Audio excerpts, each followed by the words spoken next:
só para recapitular um pouquinho, eles ainda estão no posto de socorro, que o Alfredo é o administrador do local, e o Alfredo estava contando a história dele com a Ismália, a história da queda dele, né, de quanto a calúnia interferiu e acabou com todo o processo que ele estava desenvolvendo lá na vida, né, e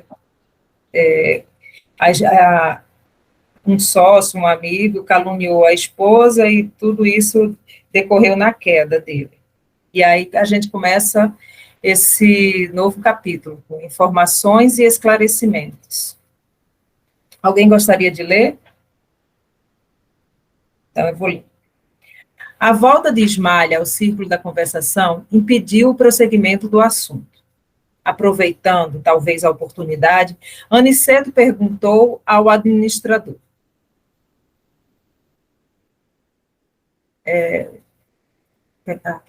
Que me diz da continuação de nossa viagem?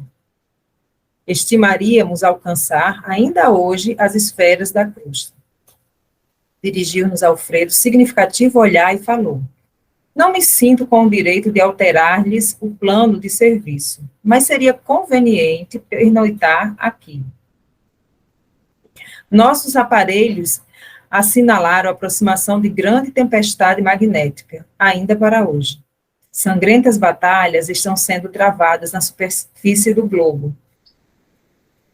Os que não se encontram nas linhas de fogo permanecem nas linhas da palavra e do pensamento. Quem não luta nas ações bélicas está no combate das ideias, comentando a situação. Reduzido o número de homens e mulheres continuam cultivando a espiritualidade superior. É natural, portanto, que se intensifiquem ao longo da crosta espessas nuvens de resíduos mentais dos encarnados invigilantes, multiplicando as tormentas. Espera aí, deixa eu tirar. Tem alguma coisa que tá...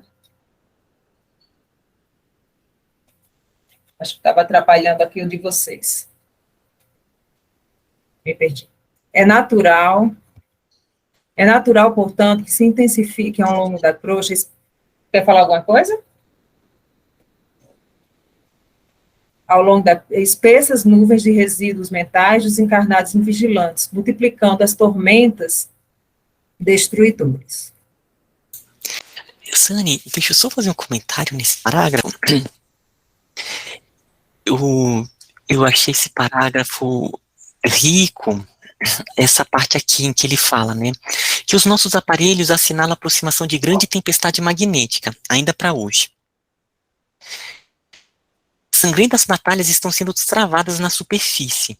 Aí, esse ponto que eu achei interessante, ele fala assim, os que não se encontram nas linhas de fogo permanecem nas linhas da palavra e do pensamento. Quem não luta nas ações bélicas está no combate das ideias, comentando a situação. Olha só que riqueza. O aspecto do simples pensar, do comentar, aquelas ações bélicas, aquelas ações de discórdia, de certa forma, ele contribui e fortalece nas correntes de pensamentos ligados aos aspectos bélicos. E né, deve ter questões, porque acaba despertando nas pessoas raiva, discórdia, sentimento de sectarismo. Então, é algo que nos alerta no sentido de que a palavra, o pensamento, fortalece aquelas atitudes. A Madre Teresa de Calcutá tem uma frase bem conhecida, vocês com certeza já escutaram ela várias vezes, que ela fala assim, eu não participo de uma passeata contra a guerra, e sim de uma passeata a favor da paz. Muda completamente, né, no sentido de que, é contra a guerra, já está ainda frisando a ideia da guerra, dessa dessa forma de pensar que é a luta, a belicosidade, enquanto ela não, né, ela coloca assim, eu participo em uma passeata em favor da paz, ou seja, já vai trazendo aquelas ideias de concórdia, de diálogo, de ponte, de compreensão, de acolhimento. Então, é uma forma da gente se tornar coparticipantes dessa criação de um planeta de regeneração, é estarmos ali, junto, puxando diálogos para algo que seja de construção. Quando começa críticas, procurar ter uma forma de trazer um aspecto ali que eleve o padrão mental, que leve a conversação para outros níveis, é, para outras correntes de pensamento que sejam relacionados à fraternidade, sabe? Então era isso que eu queria compartilhar com vocês. Deixa eu Ismael, aproveitar o o que gancho. seria uma tempestade magnética? Então, eu acredito o seguinte, aqui ele não se aprofundou. No campo espiritual, no campo espiritual, o processo, as energias, elas também seguem, estão em leis que se parecem com o planeta, né? Igual tem um processo que tem chuvas, que ali tem toda uma dinâmica, aonde ele vai tendo um potencial que vai aumentando, aumentando, até que ele culmina em um processo de uma chuva, de uma tempestade. Eu acredito que magneticamente ele tem isso também. Porque o que é a chuva? Ela está dentro de ciclos da natureza que, para fazer a água circular, para levar o sistema ao equilíbrio. A gente chama de homeostase. E no campo espiritual, eu acredito que existe isso também. Aliás, acredito não, né? Ele é um organismo, ele existe isso também. Então, o momento que vai se densificando e se densificando padrões negativos, formas de pensamento, existe ali formas de chegar e deixar fluir essa energia. Então, eu imagino que essa tempestade são essas formas de tentar acabar destruindo e tentando colocar isso, é o sistema tentando se recuperar, entrar em equilíbrio, uma homeostase. É assim que eu vejo, sabe? Pois é, a mesma coisa acontece na nossa mente, né? No nosso cérebro. Os neurônios se conectando, aqueles raios, coisa, né? Então, você imagina isso potencializando. Isso vai criar uma tempestade dentro da sua cabeça, que vai irradiar, e nós estamos, ao invés de irradiar amor, ele fala aqui, né? Aí ele continua, nesse palavra que o Ismael estava lendo, ele vai falar assim, reduzido número de homens e mulheres continua cultivando a espiritualidade superior. Me chama a atenção para o momento que a gente está vivendo hoje, né? Com a Rússia, com a Ucrânia, tudo isso está acontecendo no Oriente Médio, né? E a importância desse nosso trabalho. Não importa se é um reduzido número, um reduzido grupo, eu acho que hoje são muitos, inclusive, mas se 1, 2 ou 3 estarem ali vibrando amor, irradiando amor, quebrando essa onda magnética que ele fala aqui, dessa tempestade magnética, que a gente consiga vibrar uma tempestade magnética de amor, vibrando amor, né? A gente consegue ajudar a guerra lá na Ucrânia, na Rússia. Porque muitas vezes a gente está aqui agora, a gente fica assim, limitado, isso não é problema nosso, está do outro lado do mundo, né? É problema nosso. E a gente pode ajudar, não tomando parte nem de um, nem de outro, irradiando amor. Essa leitura me traz isso. Eu li um pouquinho hoje mais cedo, né? E ela me traz exatamente essa reflexão. O que eu posso fazer aqui agora, nessa tormenta que a gente vive aqui hoje? Obrigado.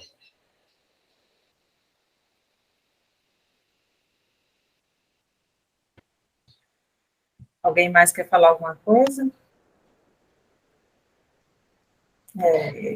Eu acho que a gente sempre pode fazer algo com relação a modificar pensamentos, modificar atitudes, porque não é que a guerra, onde quer que ela seja, ou qualquer acontecimento, onde quer que seja, ele interfere na vida de todos.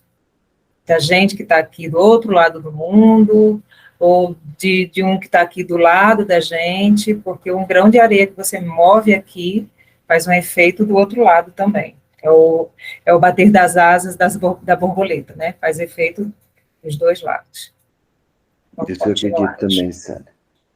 Que acreditamos, né? Acho que dentro de todos nós aqui acreditamos fielmente nessa capacidade de ajudar, inclusive extraestelar, né? Inclusive, a nossa sociedade não está só aqui, né? Nesse nosso mundinho. Vai além desse mundinho. Posso continuar, então, agora? Vamos lá. Aniceto escutava com atenção. Não me preocupo com a sua pessoa, continuou Alfredo, dirigindo-se de maneira particular ao nosso instrutor. Mas a esses dois amigos, penso, seria desagradavelmente surpreendidos. Tem razão, concordou Aniceto. É esboçado significativa expressão fisionômica e esboçando significativa expressão fisionômica, prosseguiu. Avalie o sacrifício dos nossos companheiros espirituais nos trabalhos de preservação da saúde humana.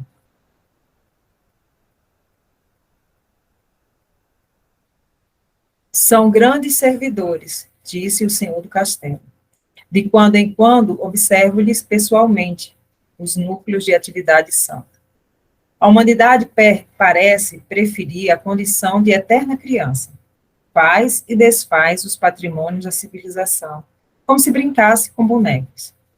Nossos amigos suportam pesados fardos de serviço para que as tormentas magnéticas invisíveis ao olhar humano não disseminem vibrações mortíferas, a se traduzirem pela dilatação de penúria da guerra e por epidemias sem conta. As colônias espirituais da Europa, mormente as do nosso nível, estão sofrendo amargamente para atenderem às necessidades gerais.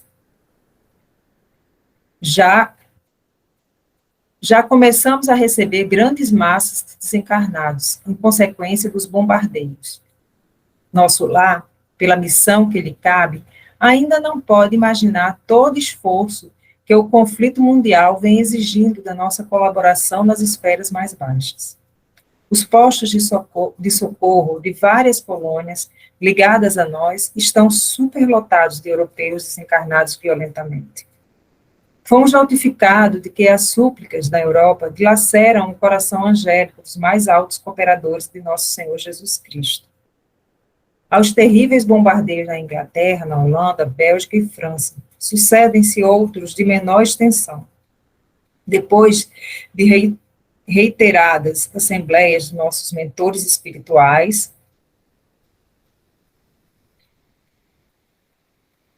resolveu-se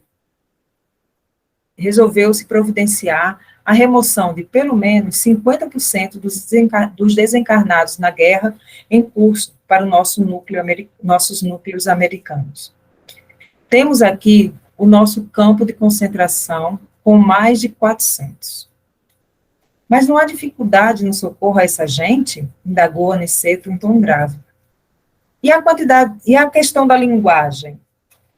Os serviços de socorro, apesar de intensos na Europa, têm sido muito bem organizados, explicou Alfredo.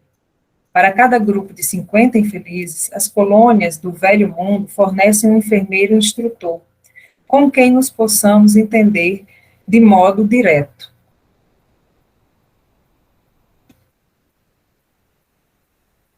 Agora eu me perdi.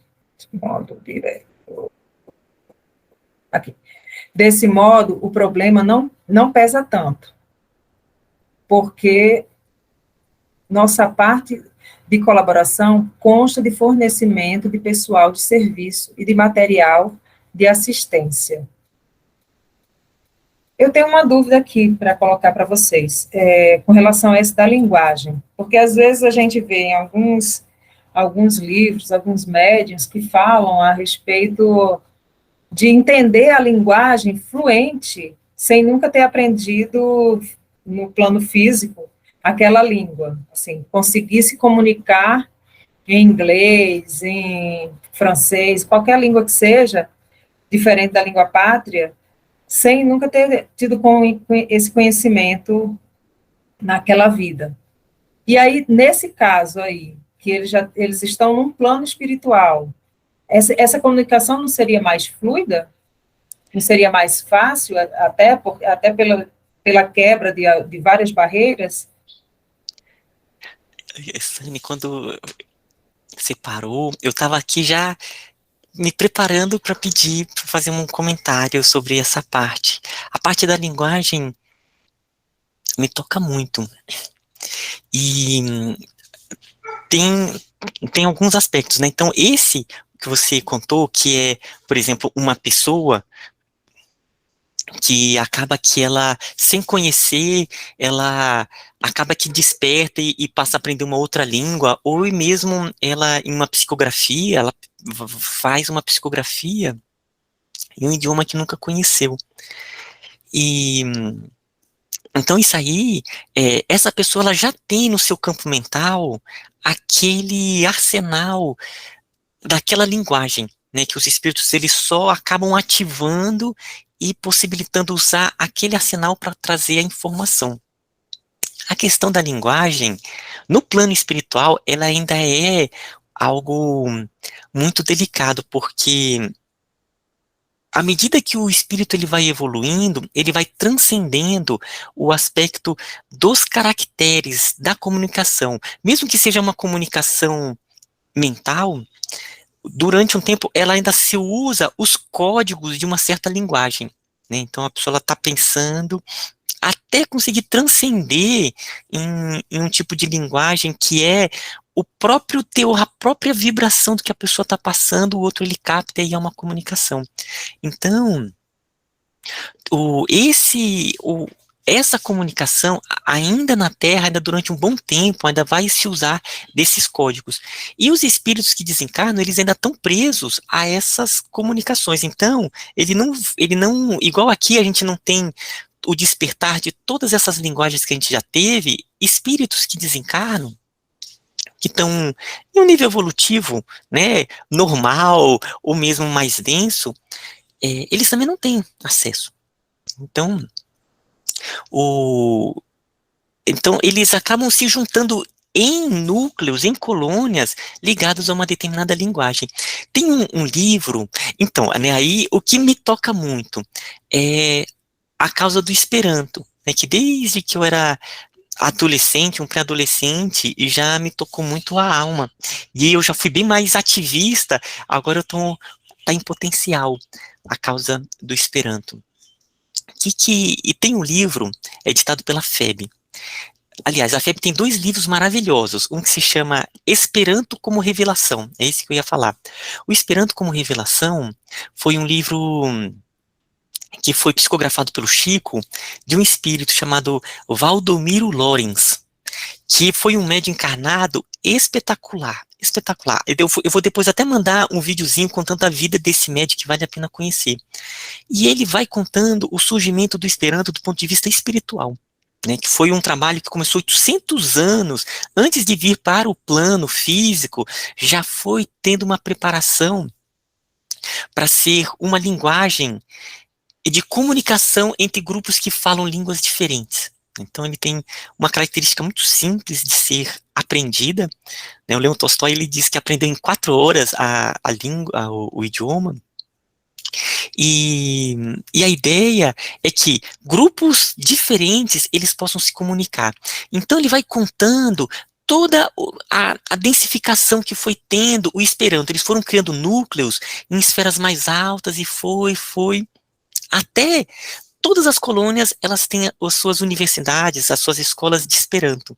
Tem um livro lindo que um dia até propôs, até tinha vontade assim que a gente lesse, porque é um livro riquíssimo, que se chama Memórias de um Suicida, que aí ele conta, lá no núcleo onde eles foram abrigados, que é o núcleo ligado à Maria, ele conta quando ele foi adentrar nesse local, que era dentro ali havia uma universidade de Esperanto, e ele contando como que ele se maravilhou com aquela energia, e aí teve encontro de pessoas de vários países que estavam em recuperação, se comunicando pelo idioma. É lindo aquela parte, sabe? Então, no plano, no plano espiritual, e ainda é necessário a comunicação, né? Essa comunicação que usa códigos. E no plano espiritual, mais do que aqui, eles já tentam fazer com que as pessoas elas tenham esse aprendizado para poder se comunicar. Então, todos nós, acredito que com certeza, né, até por estarmos aqui, por termos essa ligação, a gente já aprendeu, já tem o aprendizado desse idioma. Então, era esse aspecto. No momento em que as pessoas elas têm a sua língua pátria, que é extremamente importante, ela tem uma cultura, tem toda uma história. E uma língua que é neutra, que não é de nenhum povo e que traz a ideia de fraternidade. A ideia, nossa, eu vou assim, o Esperanto, ele mexe comigo, sabe? A- As pessoas que aprendem Esperanto, quando você vai conversando em grupos, são sempre pessoas que têm essa ideia de fraternidade, de respeito às culturas.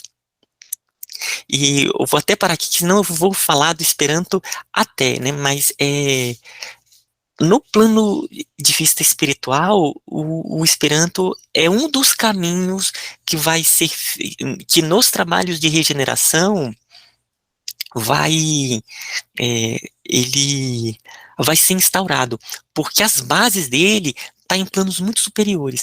E só para fechar, eu já falei muito sobre, né, sobre o tema, ainda a FEB editou um outro livro, que é um livro belíssimo, acho até que é mais bonito ainda, que se chama assim, A Língua que Veio do Céu, aonde eles compilaram mensagens que os espíritos foram passando sobre o Esperanto, e aí ele é separado por médiuns, mas na metade é as psicografias do Chico. Chico psicografou muita coisa sobre Esperanto, a importância do Esperanto, aí depois tem Divaldo, aí vai pegando, né, aí vai depois a Ivone Pereira, e aí vai dos médios. Então, você vai vendo a causa do Esperanto do ponto de vista espiritual, espíritos contando como é que são os aprendizados de trabalhos entre de trabalhos mais internacionais, né, visando processos de unificação do planeta. É isso, gente. Desculpa, dessa vez eu falei muito. Foi ótimo, Ismael. Deixa eu ver quanto que falta aqui para a gente continuar. Bacana, mas só para complementar aí um pouquinho, bom, já tem tanto de ter que estudar Esperanto, né, gente? Mas trazendo para o mundo prático, eu vejo assim, o seguinte: você já viu as crianças como é que aprendem rápido uma segunda língua? Então eu vejo assim, Sam, logo de imediato, você tem essa comunicação da língua que você desencarnou, vai ficar mais fácil de compreensão. E você vai se levando, e esse eu acho que é muito rápido, Ismael. Quando a gente vê as crianças aprendendo outra língua, é numa facilidade que elas aprendem, que é uma coisa incrível. Então, acho que é um processo muito... Quando desencarnou ali, inclusive uma morte violenta, né, na guerra, eu acho que tem uma recepção na língua que ele desencarnou. Mas depois realmente vai fluindo. E acho melhor a gente aprender a Esperanto para ser mais rápido. A gente vai fazer vai se juntar para aprender, né, Ismael? Esse ano acho que a gente consegue. Vamos! E quem quiser, já tem o aplicativo do celular, que é a maior plataforma de aprendizado de língua, que chama o Duolingo. O Duolingo já tem o Esperanto português, que por sinal no português, foi a quinta língua. É interessante, vou só contar isso, porque quando o Duolingo colocou em inglês e Esperanto, foi um sucesso tão grande, mas foi tão grande, que eles começaram a colocar em outras línguas. Então surgiu o português Esperanto, que foi a quinta língua, né? Foi inglês, espanhol, aí tinha o italiano, francês, a quinta foi Esperanto.